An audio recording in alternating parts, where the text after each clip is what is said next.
A very good afternoon to all our guests from Europe. Good morning to those logging in from the US and Canada. Um, Good evening to our friends from Middle East Africa, India, Southeast Asia, and also good evening to our friends from New Zealand and Australia. It gives me great pleasure to start our third seminar in the seminar series on the digital future for business and society, perspectives on artificial intelligence, challenges and opportunities. This entire seminar series, which is a series of 15 seminars, it is hosted jointly by Professor Yogesh Dwivedi, and we have the pleasure of having him on our session today. So Professor Yogesh Dwivedi is from the Emerging Markets Research Center, EMaRC for short, Department of Business, School of Management, Swansea University, UK. Co-host is also Professor Dr. Ramakrishnan Raman, our director at Symbiosis Institute of Business Management, Pune, which is a constituent of Symbiosis International Deemed University. This entire seminar series is supported by the Center for Technology, Innovation, Management and Enterprise, called TIME, in short, as an acronym. The University of Kent, UK, Digital Marketing and Analytics Special Industry Group, Academy of Marketing, Grenoble IAE-Graduate School of Management, a Grenoble INP school of the University of Grenoble, Alpes, Swansea iLab, Innovation Lab, Swansea University, the E-Business and E-Government Special Industry Group, British Academy of Management, and the UK Academy of Information Systems, known as UKAIS in short. This seminar series is inspired by various perspectives on AI and its transformative potential, which were presented in a recent perspective article by Dwivedi et al. 2019. AI offers a huge transformative potential for the augmentation and even potential replacement of human tasks and activities within a wide range of industrial, intellectual, and social applications. In fact, the pace of change for this new AI technological age is staggering, with new breakthroughs in algorithmic machine learning and autonomous decision making, creating new opportunities for continuous innovations. The impact of AI is wide-ranging. Industries, sectors ranging from agriculture, finance, fintech, healthcare, manufacturing, retail, supply chain, logistics, and utilities, all potentially can be disrupted by AI. So this seminar series will present various perspectives from a number of leading expert speakers to highlight the challenges and opportunities posed by the rapid emergence of AI. Professor Yogesh Dwivedi is a professor of digital marketing and innovation, founding director of the Emerging Markets Research Center, and co-director of research at the School of Management, Swansea University, Wales, UK. He's also currently leading the International Journal of Information Management as its editor-in-chief. Professor Ramakrishnan Raman is director at SIVM Pune, India, and he is Dean, Faculty of Management, and a keen researcher. One additional very interesting soundbite for all of you, Professor Raman has been very recently awarded his first patent in the area of AI and automation in the retail point of sale sector. Very recently, just about 2 weeks ago. So I just thought I would share that data point with you. Allow me now to introduce our speaker for today, Professor Dr. Marijn Janssen, Professor of ICT and Governance, Delft University of Technology, the Netherlands, one of the most iconic institutions in engineering education in the whole world, if I can use that description. The title of his talk today will be on adaptive governance of trustworthy artificial intelligence. Professor Dr. Marijn Janssen is a full professor in ICT and governance at the Information and Communication Technology Research Group of the Technology, Policy and Management Faculty of Delft University of Technology. I think popularly the institute is called TU Delft, if I'm not mistaken. Correct me if I'm wrong, Professor Janssen. Professor Janssen is co-editor-in-chief of Government Information Quarterly, chair of the IFIP WG 8.5 in ICT and Public Administration, conference chair of IFIP e-Government CDEM ePart series, and he has been nominated in 2018 and 2019 by Apolitical as one of the 100 most influential people in the digital government space worldwide. So with that, I would now like to hand over the floor to Professor Janssen for his talk on the adaptive governance of trustworthy artificial intelligence. Professor Janssen, the floor is all yours. Welcome. Thank you very much for your kind introduction. I hope you're able to see my slides now, and I will to hear me very well.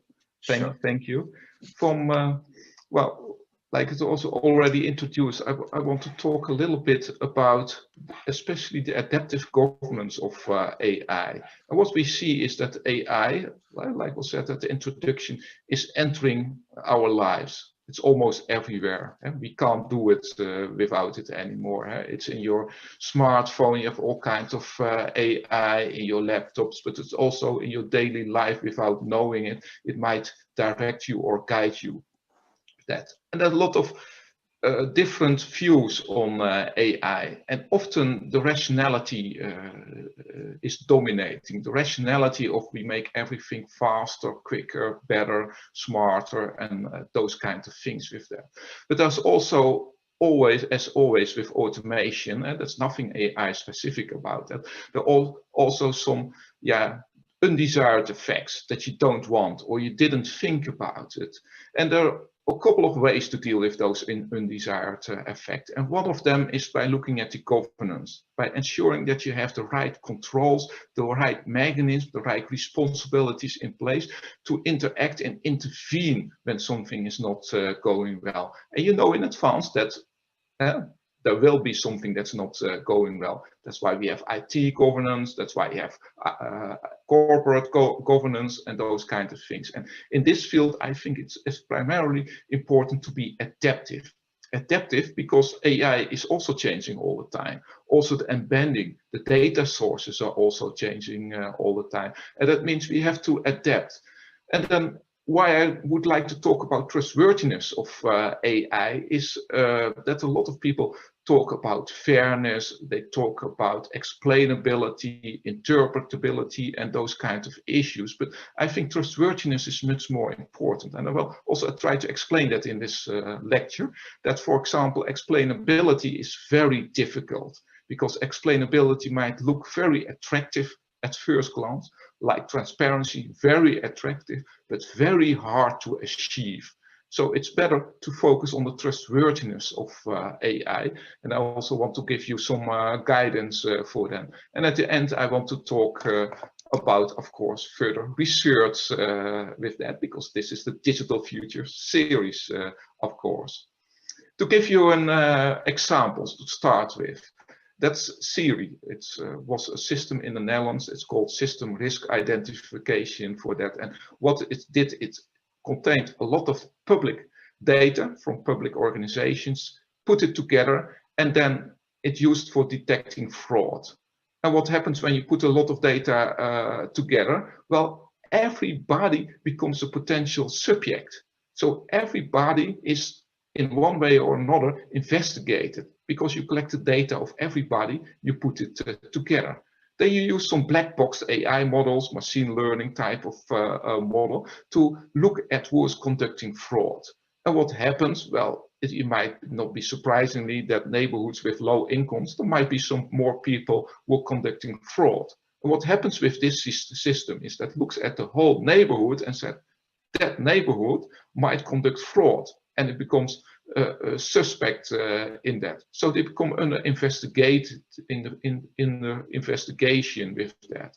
Although you can explain where the data is coming from, because you know the public sources where it's coming from for public organizations, not public sources, private sources, of course, but owned by public organizations. You can look at the algorithms, how they work. You can even explain why they look at low-income neighborhoods, for example, because it makes absolutely sense. When you would ask people to do it, they also knew that there would be more fraud of it. But the results are not acceptable by society. Why is it not acceptable with that? Well, somebody's innocent till there's proof. And the system is saying from, oh, you're potential fraudulent, but there's no proof for that. Only some kind of data that you're similar or you live in a similar low-income neighborhood in this example, but there's no proof that you actually conducted fraud. So what's happening with this system is that everybody is considered as a potential fraudulent. Well, people didn't like the system. I don't know if you followed the news. We had also questions from the United Nations from, does this not violate the human rights? And the conclusions was, yes, it violates the human rights for that. When you look at the link below, you can also look at the English overview of it. And they stopped the system. And I think it's a good thing that they stopped the system. But what is the problem with this system? Because you can explain it, you know the data sources. So what is really underlying the problem of it? Why didn't it work out? Well, in my opinion, is they didn't think about it well, because we always use data.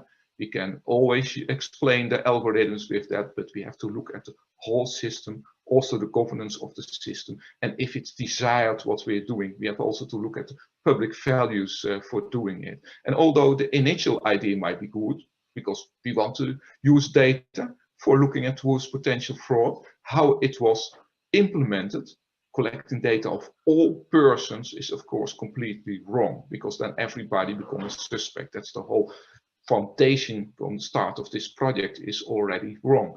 So that's why we have also to look at data.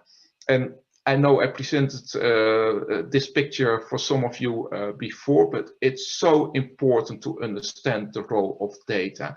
Data are symbols. Data reflects something in reality. And we determine what is collected for that. So we don't collect everything about reality, but also only some parts of it, what we looked at it. And then I always say, take your glasses, you put a certain view on it. The view is determined by the data. The data shows what you want to see. Well, if you want to use data, you have to understand where it's coming from and the interpretations.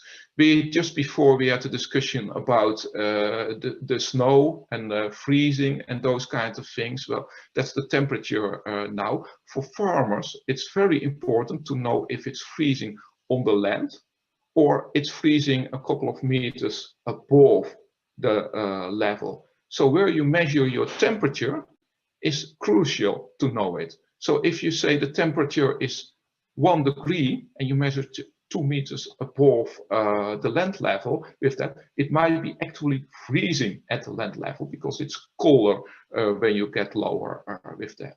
Well, it might disrupt your whole harvest, or it might stop your flowers with that. It might be devastating with that. That's why you have to know how the data is collected. Once you have the data, you need to analyze it. And analyze it, you can only look at the data. That's what data scientists do.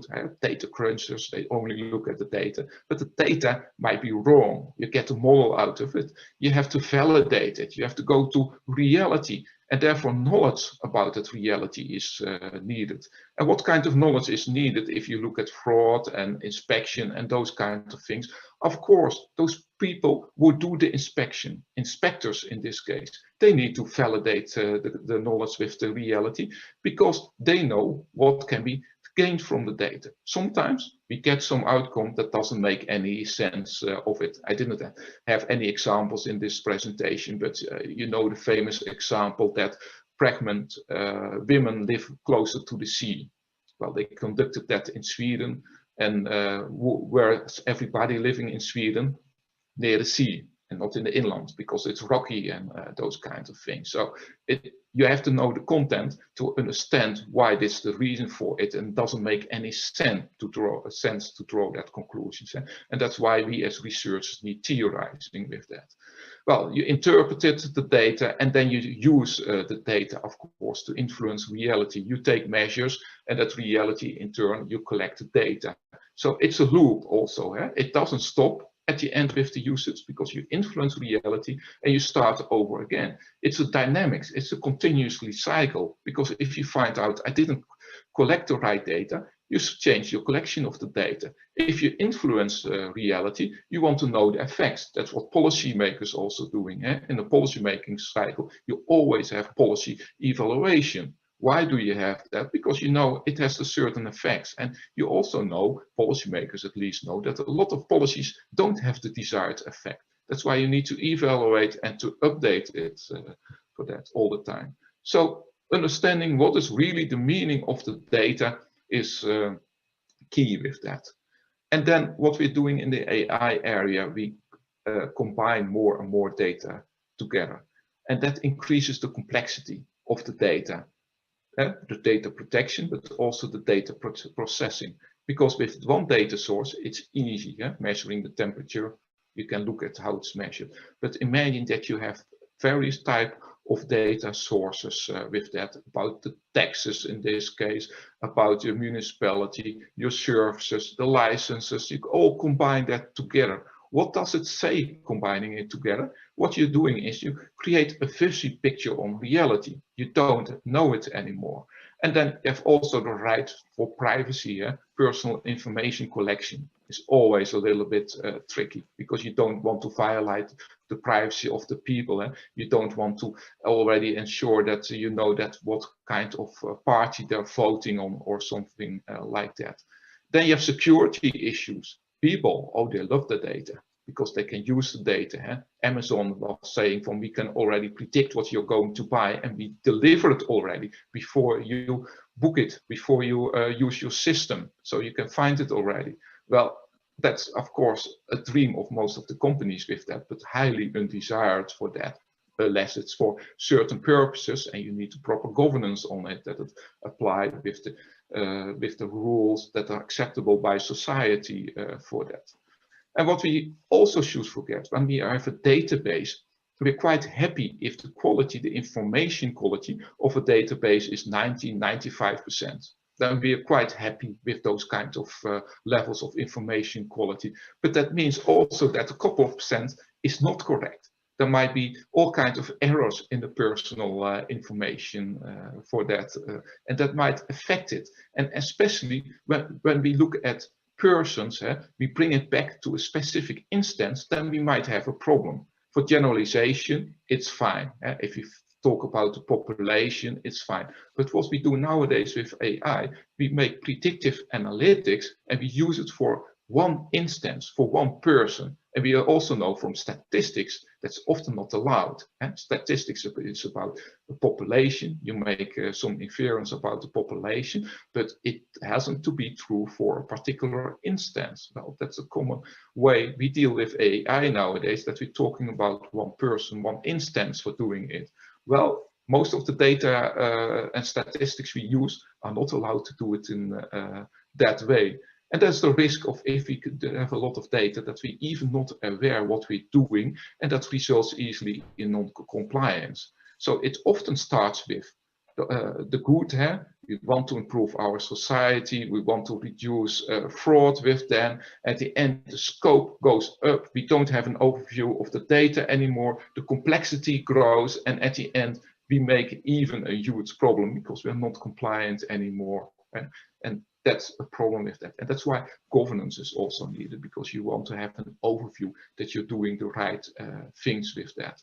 So what's happening? More data results less in the ability to protect and ensuring compliance for that. And often more departments and parties are involved, and that results in further fragmentations and risk. And that makes it complex. If the data is collected, used by a single person, then it's often not a problem with that, but it's the data sources are fragmented, scattered around with that. We don't have an overview. We combine it. We have even no clue how many times it's processed in advance, so that we don't have know the complexity anymore.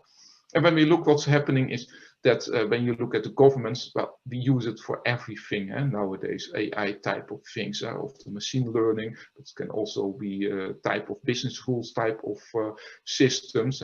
When you look, for example, at the IND in the Netherlands, they have a rule-based system for the admissions of immigrants. They put the policy rules in it, and they make a decision of it. So the rules are in it, so it's a rule-based. So it should be compliant with the regulations with that. But what we also do is we use a lot of black box system for that. For example, for identifying security threats on airports, face recognition, but also profiling of people. And we're often quite happy with that. You also want to have a safe airport. Yeah, you also want to travel in a secure and safe way. Of course, you're quite happy with it, but you also know that there are some mistakes over there. We make it for the calculation of social benefits, for your tax returns. We use AI everywhere. And the thing is also, we can't do without AI, because imagine that we don't automate it anymore, because a lot of AI are in fact algorithms, and it's a couple of algorithms. It hasn't to be machine learning, but it could be pre-processed anymore. And algorithm is just the steps that are taken to process some of the data in it. Machine learning is a type of algorithms for doing that. So you take all kinds of steps in doing that. And it's not only the tool, the algorithms, the machine learning we focus on, but also before what happens before, how to cleanse the data, how to deal with the data, and also what happens thereafter. So it's often a whole process, the automation process, that is important. That's why I prefer often to talk about computational algorithms instead of AI only, because AI is only one component in the whole system. And algorithms suggest also that we take the data into account, because when you use the data, those are also algorithms for that. And in fact, an algorithm is also data. An AI, machine learning algorithm, is also data. It's written in a certain data form. So I perceive data as a very broad way. And when we look at what can go wrong, well, it's very clear. I hope I already explained it. There can be problems in the data. And this is the famous Google Flu trends I show over here. Google Flu used that in the past to make a prediction, and then it went wrong. And why did it went wrong? Because the data inputs changed.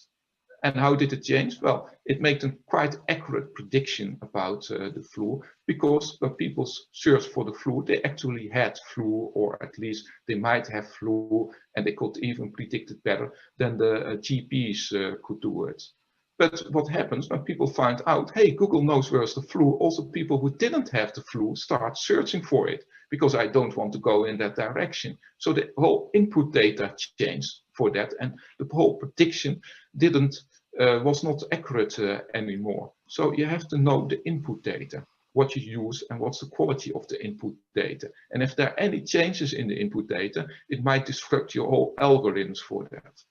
Secondly, you need to know something about the algorithms with that. And I say something on purpose, because you don't have to know it all for that. Do you have a clue when how your smartphone works when it presents a game, or you do something on your smartphone? You don't have a clue probably how it works. You don't need it, because you know that it will do it in the way you like it for that. You don't have to have all the insight. With algorithms, you need some part of the insights of the black box, but you don't need to know it completely. But you have to understand a little bit how it works. And this is another famous example with that. This is the husky versus the wolf experiment. They use some training data to learn machine learning algorithms to recognize a husky and a wolf. And it was quite successful in recognizing that. I think it was higher than 90% with that. Then they looked at the working of the algorithms. Well, where do you find a husky? Well, you might see it here. It's always in the snow. So when you leave the husky out, you can only see the white background. Where do you find a wolf? Well, not in the snow. It's often green, the background. So this algorithm was very smart. It just looked at the background.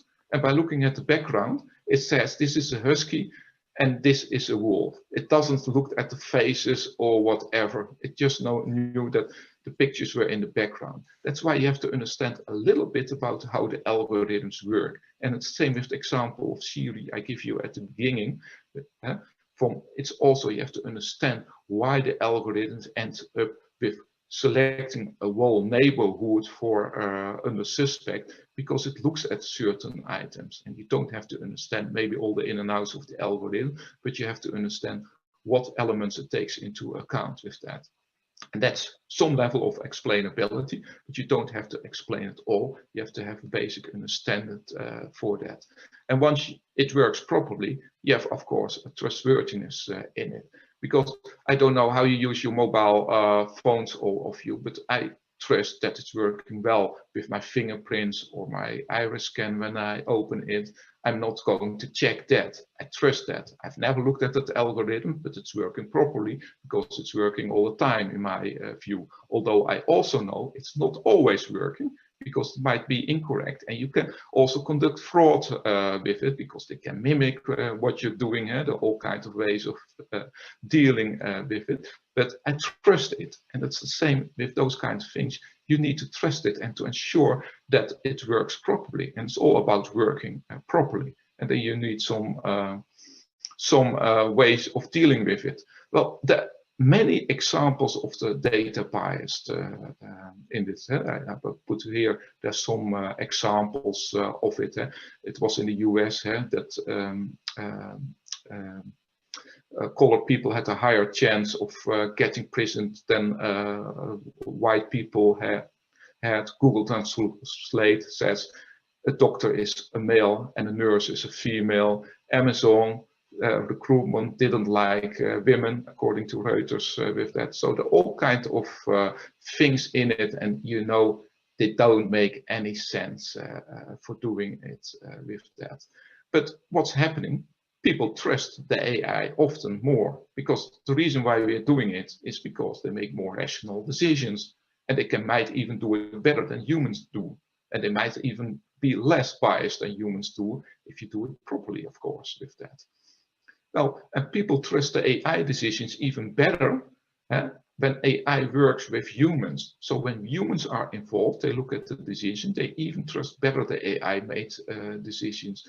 But we also know, I hope you understand, that the AI suffers from all kinds of problems with that inherent bias, but also the design of the algorithm, how you deal with the data. And that's why a lot of people look at explainable AI, XAI, with that as a solution with that. And explainable AI already exists for a couple of decades. And what explainable AI is doing, it tries to explain what's doing the reasons why it's selecting. So machine learning can be a black box. It makes a recommendation, and thereafter explainable AI often tries to explain why it arrived at that outcome with that. You can also do it another way. Sometimes it even substitutes it. Once we know how it's doing, then we use explainable AI and we throw away the black box way of doing it. So it's just a step for understanding our patterns in it. But what is explainable AI, and can it help us a little bit?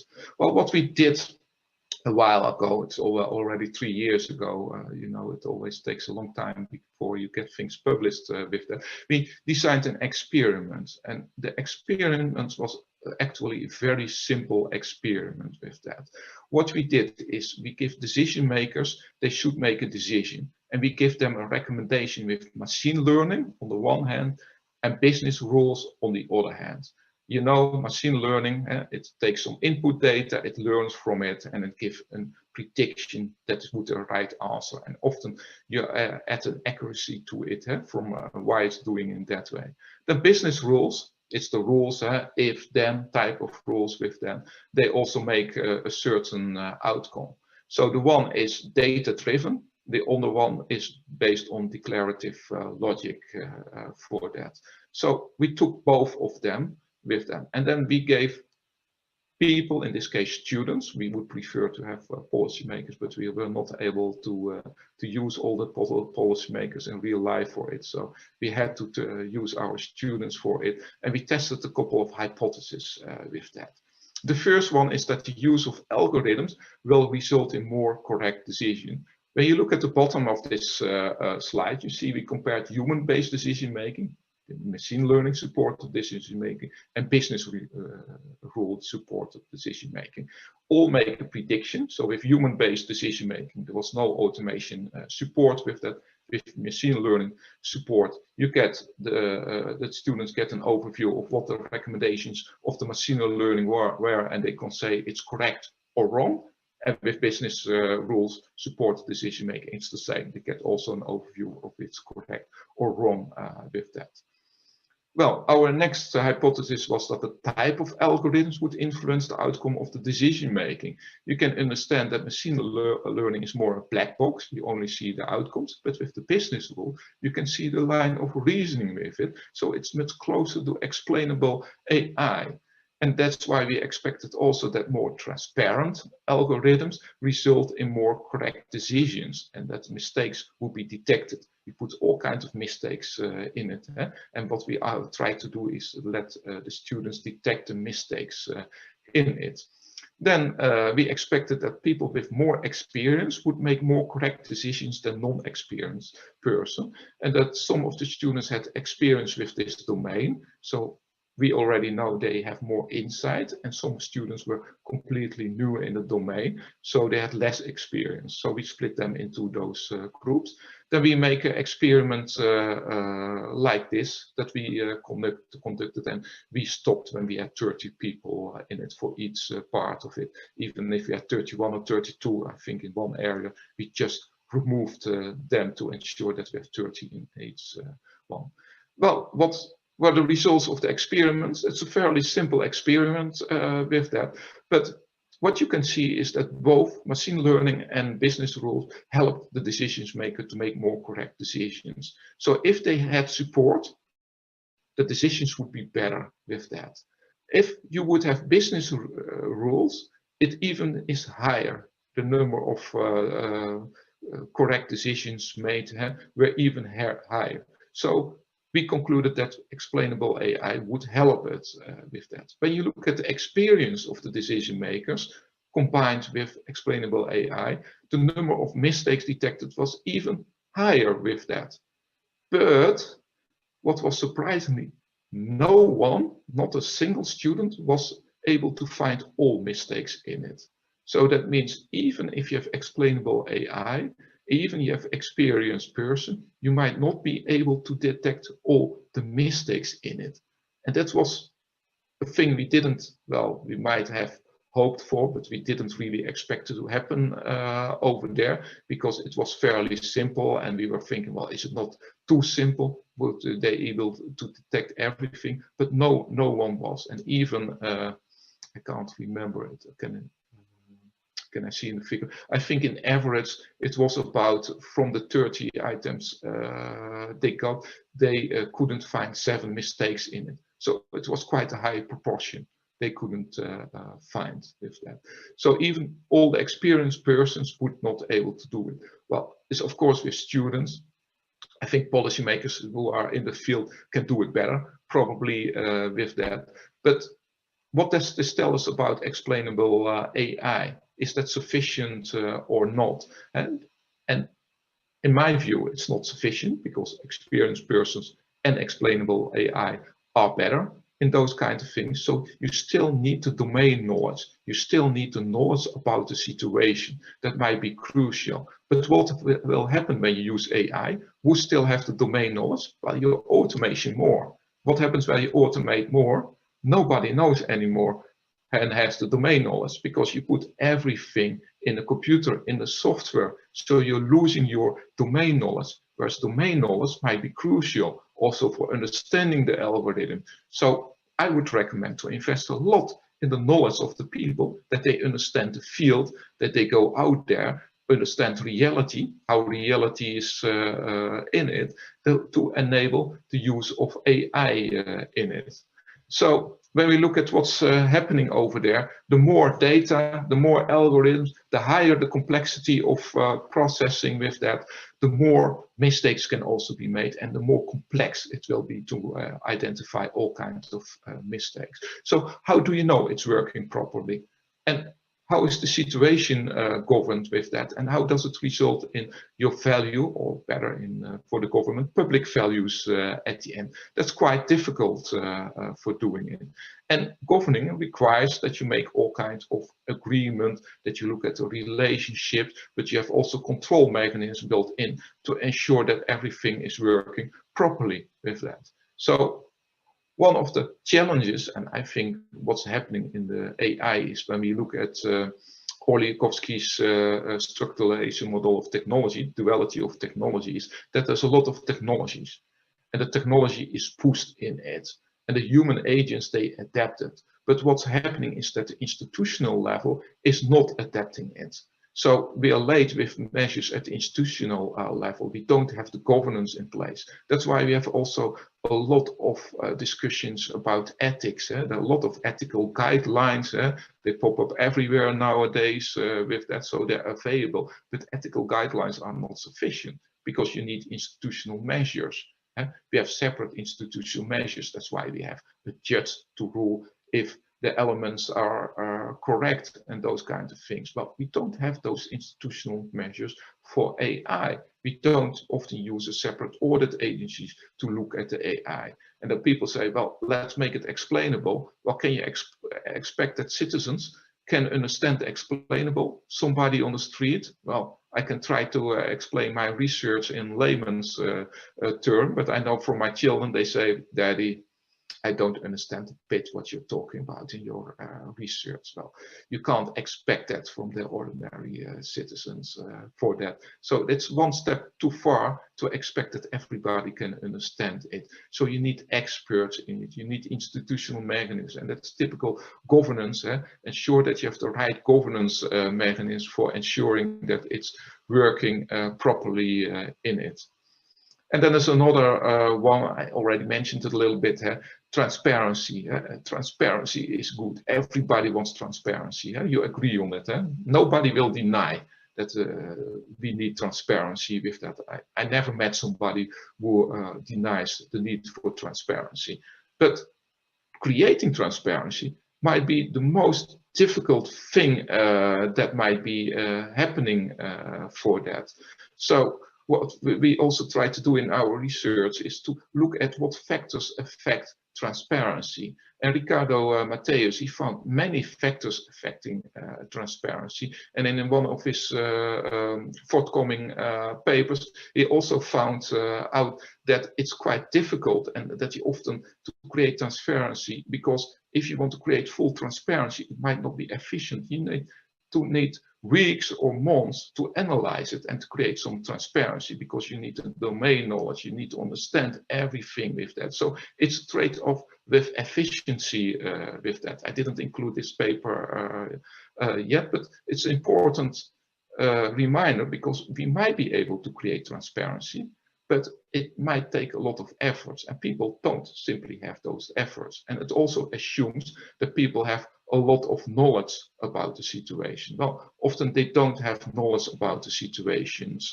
for that. So you can't make the expectations that they do it in that way. And that's why I prefer to talk about trustworthiness with that. And trustworthiness refers to the properties with a trusted entity with that. And the entity can be a person, can be an institution, or whatever with that. And trustworthiness is often enabled by a complex situation with all kinds of institutional actors for that.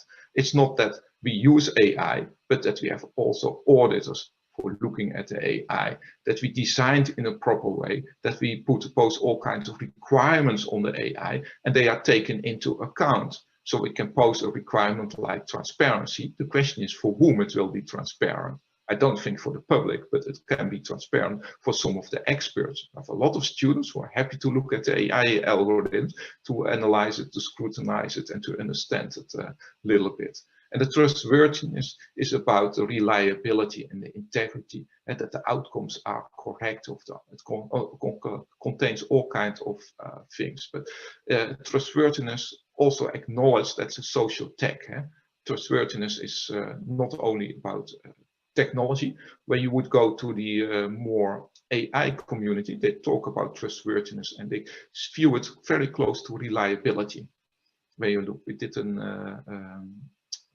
did a literature review of trustworthiness in AI and trustworthiness in public administration. And trustworthiness in AI, they look more about reliability, about the hard aspects related to that. And public administration, they look more at the trust, communications, and those kinds of aspects. And those communities are separated. And we think with the trustworthiness, the term should bring them together when they understand it. So it's a way to overcome the two communities and connect them with each other. And the good news is that also in the EU, they talk also about trustworthiness with that. And they even define it. They say from trustworthiness, AI should be lawful, compliance with the regulations.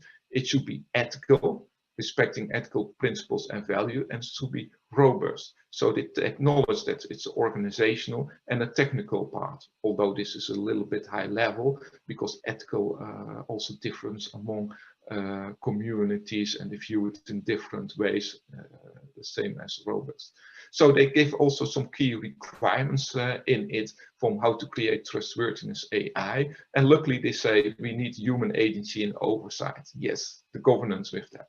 But we need also the technical robustness and safety. Of course, we need that.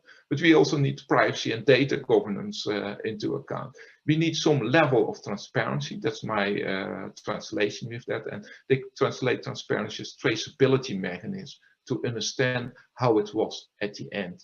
And that's quite difficult, traceability, because you know, machine learning and or reinforcement learning, you often adopt your models based on the learnings, based on the outcome, you improve them. So the model that you're using today might be different from the model that you're using yesterday or for the previous decision making. Well, that seriously hampers traceability. It's very challenging with that.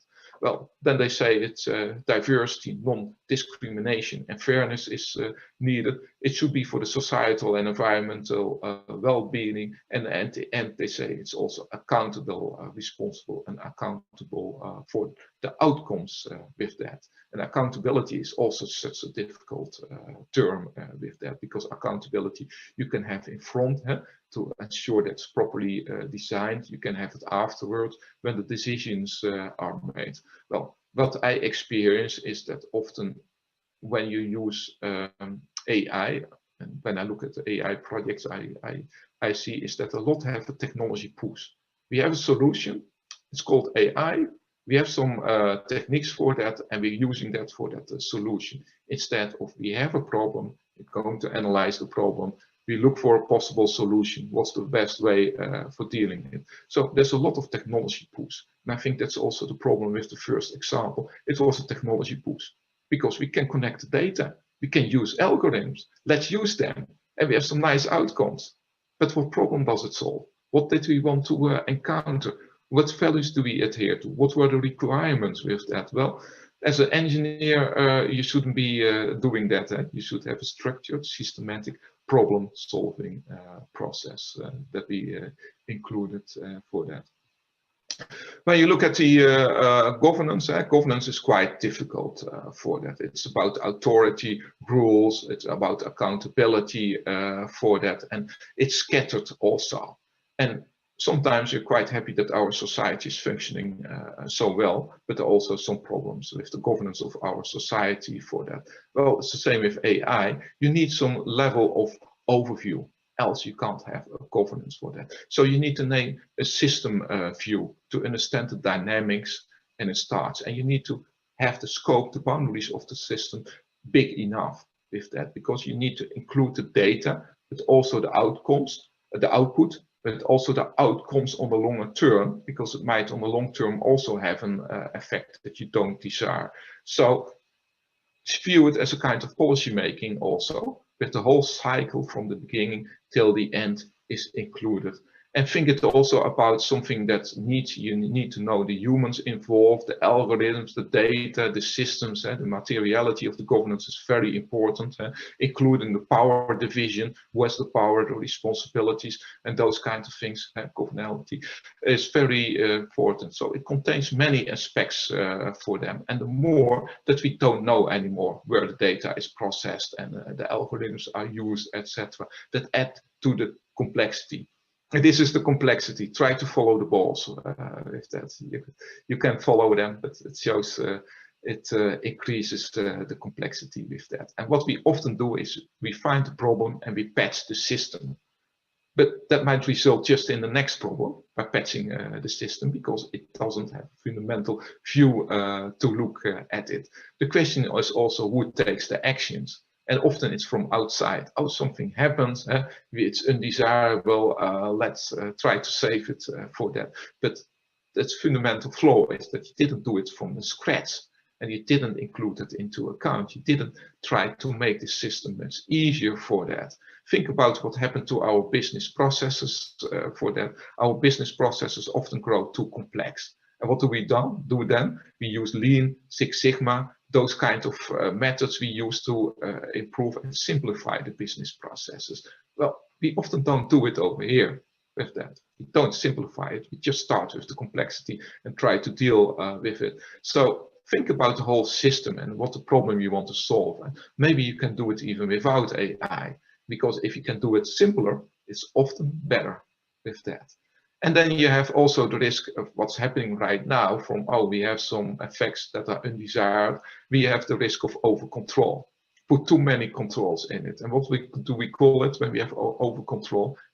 Bureaucratic, administrative burden, red tape, things we don't like about the government often. You don't want that to happen because it's also not needed. But that's always the risk. It doesn't go wrong. We introduce a lot of controls. It goes the other direction. We have too much administrative burden in it. Then one of the problems is also the different speeds of the governance. I have to mention this because this is conflicting. AI is working directly at a very fast speed. So AI here in this picture is the lowest level. Whereas law and regulations, somewhere at the top.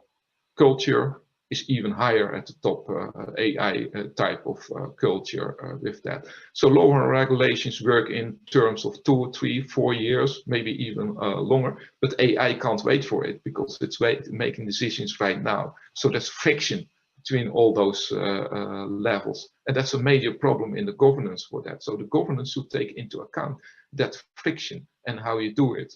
And you have always 3 types of governance mechanisms. That's traditional planning and control, the responsibilities in the organizational structure, and you have risk-based type. And sometimes they are combined with that. Well, you have a tendency to focus nowadays on risk-based in AI, risk-based governance. And I think that the reason for that is because we didn't include the governance from the start. We just have all kinds of elements, puzzles, pieces of the puzzle, and we put them together, and then we find some risk and we try to manage the risk for that. Instead of, as we look at the whole system, this is the whole system from the data collection to the use, and then introduce all kinds of governance mechanisms on the system. That's why we put those squares on top of it. You have to think about it. This is similar to a supply chain. Nowadays it's a data chain, or a data network, whatever you want to do with, you should control it also like a supply chain. You want to ensure that it's efficient, effective, it has the right product. All those logistics type can be added to it. So approach it in that way is very important for that. And when you look at the whole of governance, I don't want to spend too much time on this because I have to come to a conclusion over there, is from what you often have, you learn from the data. But before you learn from the data, that's at the bottom of this figure, you have to know the quality of the data and what's worthwhile. Remember the second slide I had today. What is the data collected, how it's interpreted, etc. And are the outcomes valid? And validity is a huge problem over there. And also what's accepted. what the outcomes are, and can we do it better for that. Then you enter it in your daily processes. That's what more the engineers doing. Below is the data scientists, then the engineers, they include it in the daily business processes, and then administrative staff, they're executing it with that. Well, the engineers don't know the data scientists, then the people, the administrative staff who use it have no clue about how it works. You see the complexity from people don't have the knowledge anymore. And if you want to know what's worthwhile and what's the value of it, you need to have the knowledge. So you need to know how it's created. So again, you need to know the whole system as taken apart. Also, here on the left side are the data sources. Remember, if data sources change, Google flew, also your input change, also your algorithmic processing might not be correct anymore. So you need to have all kinds of checks and controls to ensure that if they're changing in the data, you also changes the data. You need service level agreements about the data to ensure that the data is not modified or whatever, that you can trust the data, the trustworthiness. I'm back on it. You need to have all kinds of checks in your process. You want to have also the decision to communicate, but at the end you want to have also feedback, because if the person on the right is not happy, you should have feedback. Why is the person not happy? That's very important, because mistakes are always made, can be made, but the question is how can you correct them as fast as possible, of course, and that you have the right mechanism in it. And nowadays our logistics company are very good in it. When they buy something online and I don't like it, they already provide the way I can return it with that. I haven't seen it in this kind of examples. How can I return an AI-based decision for that if I don't agree? You understand, it's not returning, but it's about sending a complaint and doing it. And of course, you need to have the whole policies, principles, but also culture, your regulations part of it. So people need to be knowledgeable, and that's why I started also with adaptive governance. This is also not static. This changes all the time. That's why you need to ensure that people have an overview, they have the knowledge, and also can have their role in this process. And you have also to give them the role. If you don't give them the role, people won't understand it for that.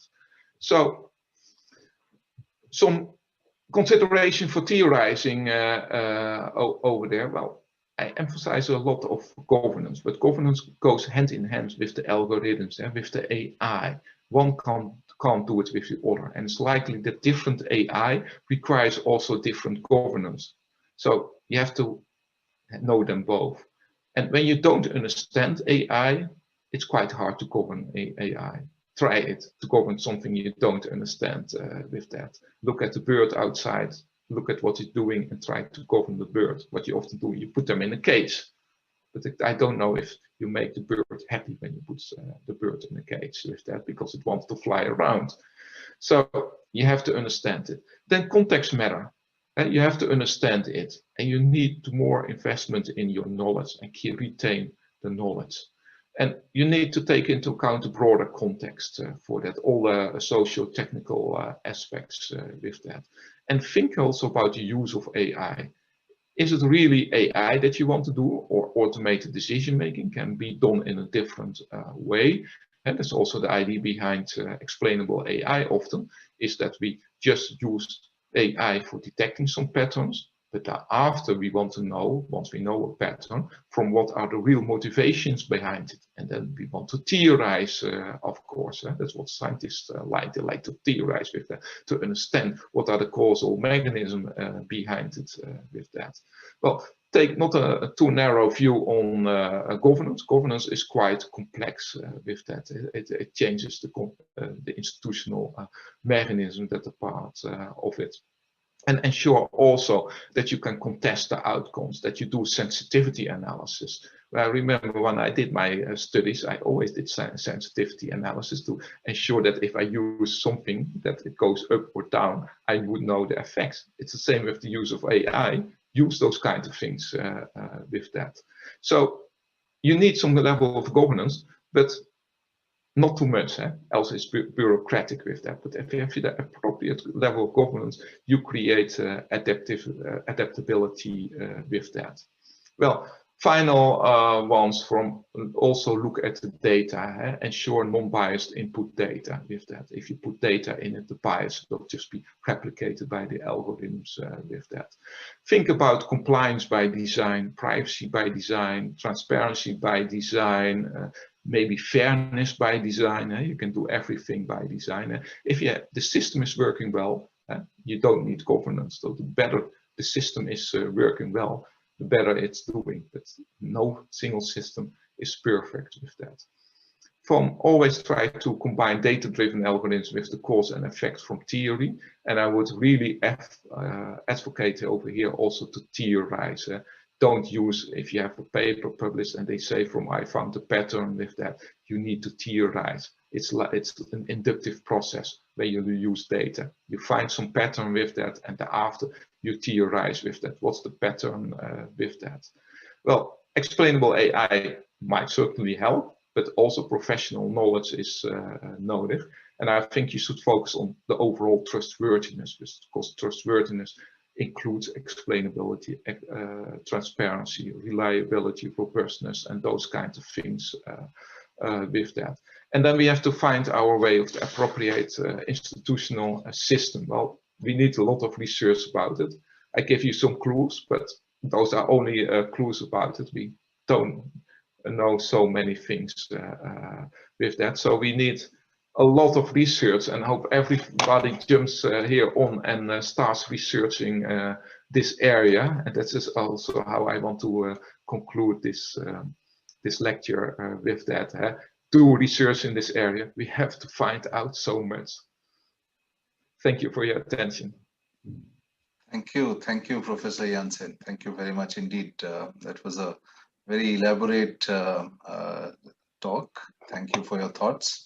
There are a whole bunch of questions on the chat box, and let's see how much time we have. Are we okay with going a little over time, Professor Janssen, if we can request you for 10-15 minutes, if you don't mind? That's fine for me. Okay.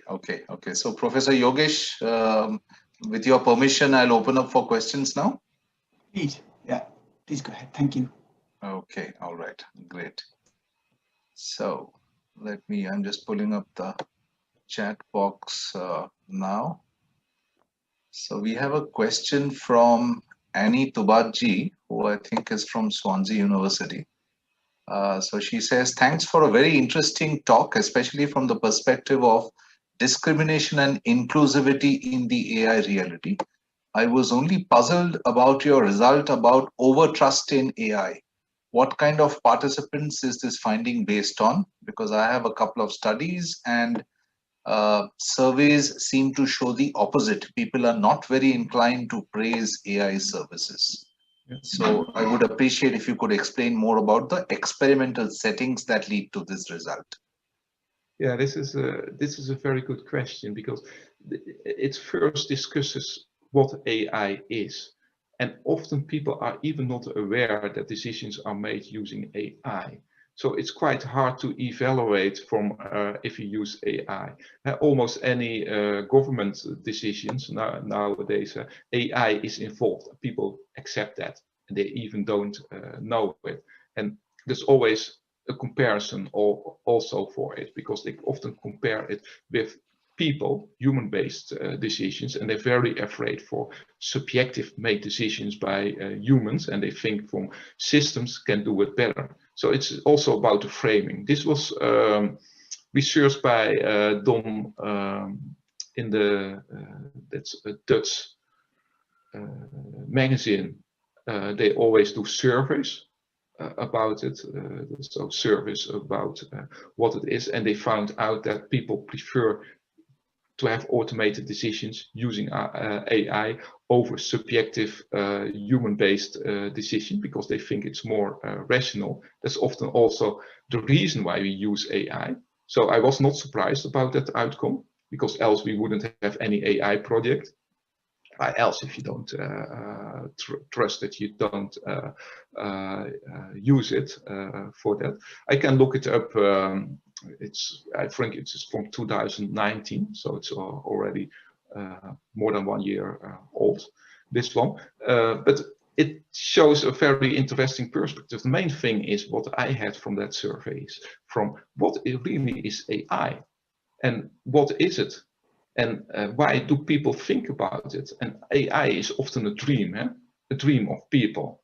From you have papers about AI for president, because AI can make the best decisions given the circumstances. So AI can be much smarter than humans.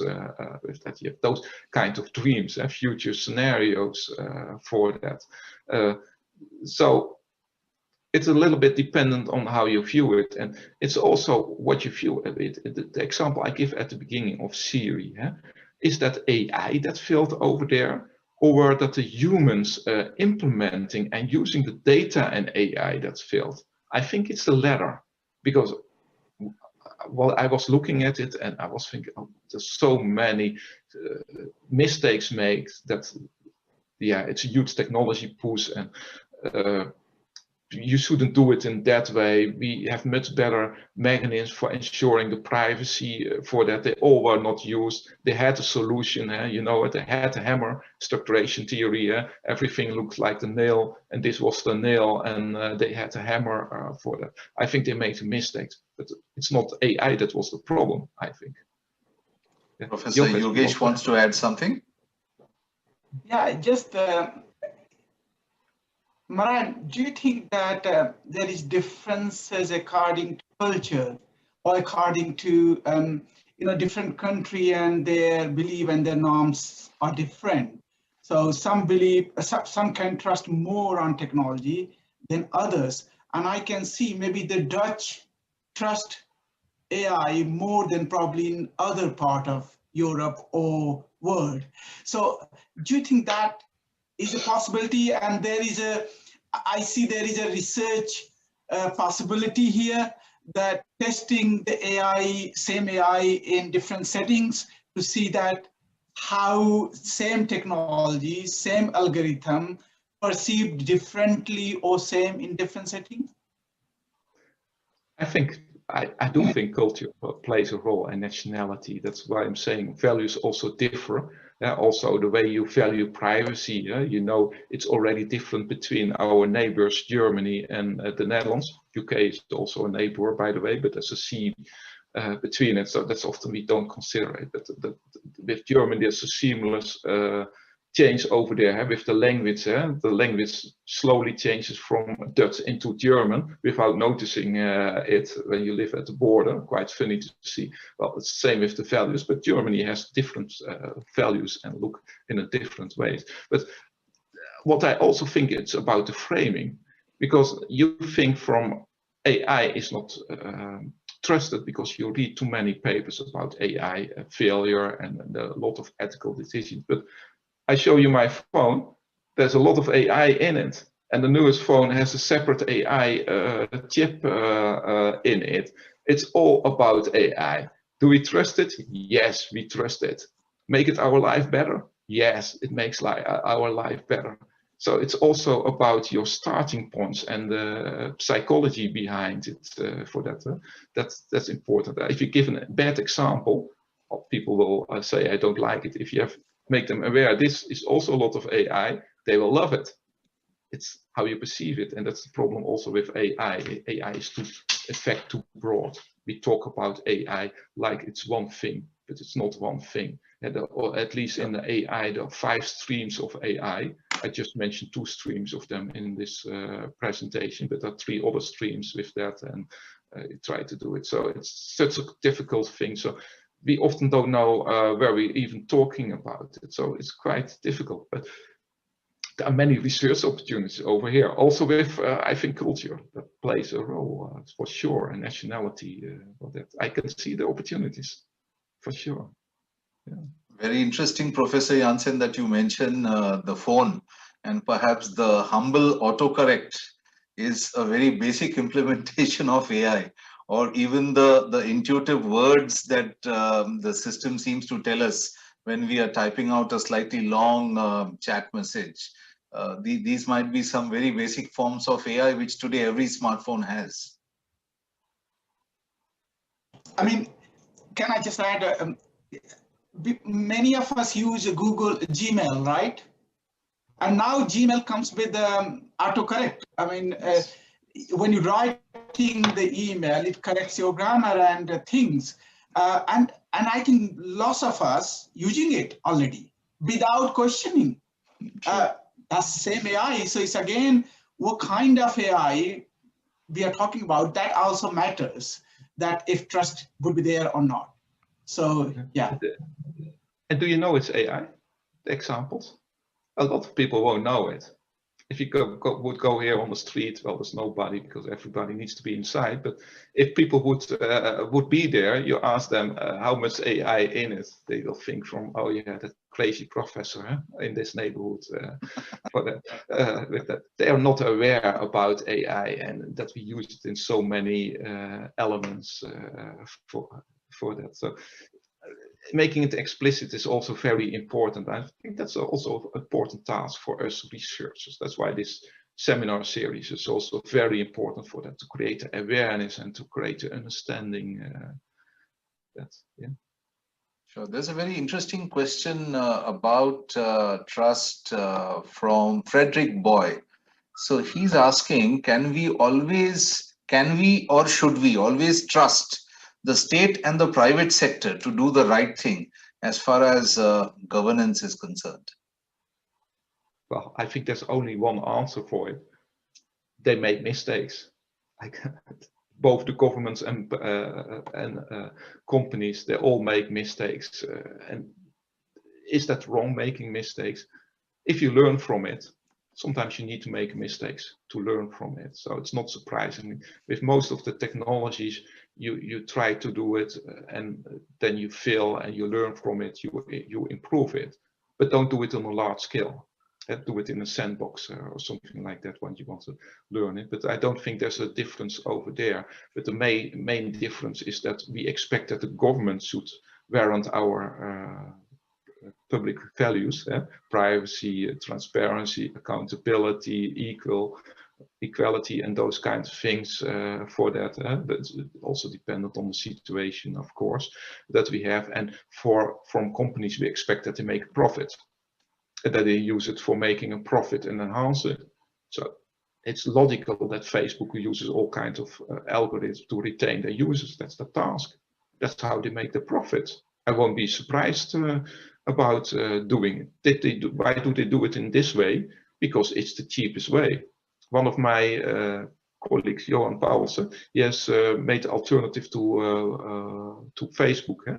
It's blockchain based, completely distributed, decentralized, to avoid that you can manipulate it like Facebook are doing it.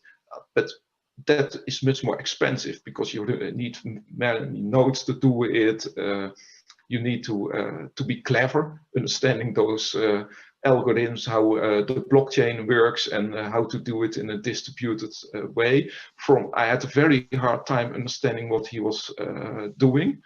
And I think it's quite hard to explain for doing it, but there are good alternatives from a technology point of view for that. And I think he has 30,000 users now, and it might grow. But the problem is also, if you want to grow, you have to make it commercial for that. And what happens when it becomes commercial? The goal becomes profit. And that might undo what he desires. So there's also, some trade-off over there. It's difficult decisions with that. Some professional values are always around. We are researchers, so what are our professional values? Replication of research, being very clear in what we do, putting the limitations in it. That's our professionals. And if somebody forget it, we will say in a review, oh, please add that to it. That's how a professional community works. It's quite more difficult with how companies and governments work, because they sometimes also have to make a trade-off. So yeah, can we ensure that's always trustworthy? No, we can't do it. That's why we need really the checks and controls. That's right. We are running out of time, but I would like to take one last question. And this question is from Dr. Orpun Kaur, who very interestingly was our first speaker in this seminar series. He's from IIT Delhi, Indian Institute of Technology, Delhi. So he's asking, challenge areas like human in the loop, explainable AI has been an emerging area in the space of AI, mainly studies in a more technological perspective. Mathematical solutions are mostly explored right now, but techno-managerial perspectives have not really emerged too much. How do you feel this area could evolve in the e-government or public policy space? Yeah, that's a very good question, Arpan. Of course, is this a very good question? What I observe, we have also a human in the loop AI program at our university. And why do we have it at our university, and who's embracing it? Well, mechanical engineering, electrical engineering, the more technical sciences. And it makes sense. If you're driving a car or something like that, it's quite easy to ensure that humans can be in the loop when driving a car. What happens if you have a transaction and you make millions of decisions at the same time? So how can you put humans in the loop over there and ensure that you have the control over that? That can only be done if you put the decision back to the person, but that also assumes that the persons understand what kind of decision they are making. And I'm just reflecting on it. I didn't think about this really for that. I just tried to discuss it loudly. Probably what people do when you look at the terms of Facebook, you accept them. So if you put humans in the loop with the data and somebody asks, can I borrow your data because I will give you a very nice advice and I give it to the remaining part of the world, then people will probably say yes, because they get good advice and they don't read it. We will give it also to the remaining part of the world, the data, the copyright with that. So they can't understand the implications of it. When you do automated driving, it's very clear. Responsibility, you don't want to have any accidents for that. In this digital world, it's much more complex. I think we should explore that because it's a crucial concept. And how we approach it, but that's not related to AI, but how we approach it, at least in the DigiCampus and this collaboration with the governments we have, is to ensure that that citizens and businesses have control of that data and that they are in the loop of deciding who can use it. So you can't have the SyRI example we had at the beginning, but that doesn't mean that they understand the consequences and how to do it. So we need research about it and how to arrange it. That's my reflection on it. Okay, thank you, Professor Janssen. We have a question from Professor Euripides Lokis. He says, my question is, government has to make decisions based on rules defined explicitly by law and not based on rules extracted in a not understandable way from data. They will be illegal? He's asking a question. I saw a paper for using AI in order to employ the appropriate teachers based on previous data. This would be illegal. We should be based on well-defined by-law criteria, is the question he's asking. Yeah, that's also a good question. Yeah? But why do we embrace data-driven solutions if we have already derived it from the data, if we can derive it from the policies from the law? And the way policymakers make law is that they want to have leeway. And this also, I know in the US it's a little bit different from that, but it's typical Europe that Europe policymakers like to have a law that gives direction, but not really tells you what to do. And they don't want to say the how questions. That means if you want to comply with the law, you need to interpret it. And also you have to look at the circumstances for that. And that needs to be taken into account, and that makes it so difficult for that, because when you look at, for example, what the lawyers or the judges decide, that might be based on the circumstances, and then you can look at the data of the past, from it was decided in the past in this way, yeah, that actually happens, yeah? The decision-making support for that, that lawyers, when they have judges when they have a case, they will be presented a couple of similar cases from the past, and the decisions was made, and still the judge can say from, oh, I do something else, because it doesn't take the full context into account, or they take something else into account. Or not even more difficult with the law is you often have conflicting laws in a situation. When you look at companies, we have the privacy law, but we have also competition law. You have to deal with various laws with that, and there's no uniform solution. So it's the interpretation that might be difficult, and that's why people try to use also data-driven solutions for large-scale decisions. It happens everywhere, I'm afraid, because it's often the only way of doing it. If it's a good way, I don't know. Indeed. Professor Yogesh, is it time for us to do our vote of thanks now? Yeah, we can do. I just wanted to say, I mean, one of the domain where actually AI is being used very fast and significantly is a law in legal domain. It's largely applied because obviously, because of the rule-based nature of the law domain, it makes actually AI more appropriate for them, and therefore more and more use has been made. So I guess in the same basis where a rule-based or this kind of system is needed, AI could be adapted, but obviously that is for future to see. Now over to you, Professor Bhattacharya. Thank you. Some reflection. The main thing is, in the past, we also collected data, and we asked you to fill in all kinds of data, and then the human did the interpretation and those kinds of things, and we asked for a certain type of data to make also the decisions and the input for the decision, and then the interpretation was the humans with that. And then nowadays we try to do the AI have the interpretation of it, and to ensure also that everybody is treated in the same and in a fair way.